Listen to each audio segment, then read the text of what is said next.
Dahil sa taas ng presyo ng okra yung kaya magandang magbenta ng okra.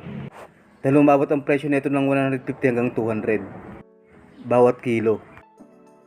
Kaya kung meron na kayong tanim na okra at hindi pa namunga, alagaan nyo mabuti. Para mabilis lumaki at mamunga. Baka sakaling makahabol pa tayo sa mataas na presyo. Para mabilis lumaki at mamunga ang tanim nating okra at huwag babansot, ito po yung 5 paraan. Una po mag-pruning tayo. Tanggalin natin yung mga dahon na matanda na. Makakatulong ito para mabilis lumaki at mamunga ang tanim nating okra. Yung sustansya kasi nakukuha ng okra sa lupa, napupunta na yan sa pagpapalaki niya. Kaya bibilis ang paglaki niya at mamunga. Huwag po tayo mag-top pruning. Babagal po kasi yung kanyang pamumunga kung mag-top pruning tayo. Magkakaroon kasi ng panibagong sangayan kaya doon pupunta yung sustansya niya. Ang pangalawa, gambulan at damuhan. Kapag damuhan natin, pagkatapos saka natin gambulan.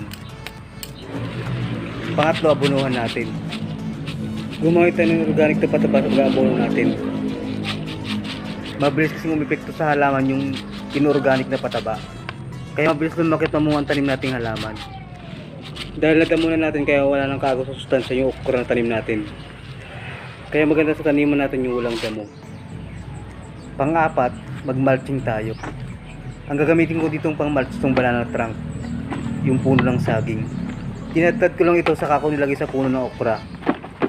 Nakakatulong kasi ito para hindi agad matuyo yung lupa kapag nagdilig tayo. Ang isa pang magandang benepisyo ng mulching, hindi na mamatay yung good bacteria sa lupa.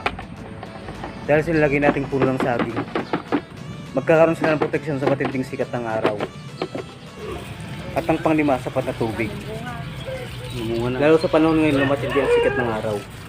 Nagdidilig pa rin ako dito ng umaga sa kahapon para mabilis siyang lumaki. Isang linggo lang ito nakaharvest na tayo. Ito yung unang harvest natin.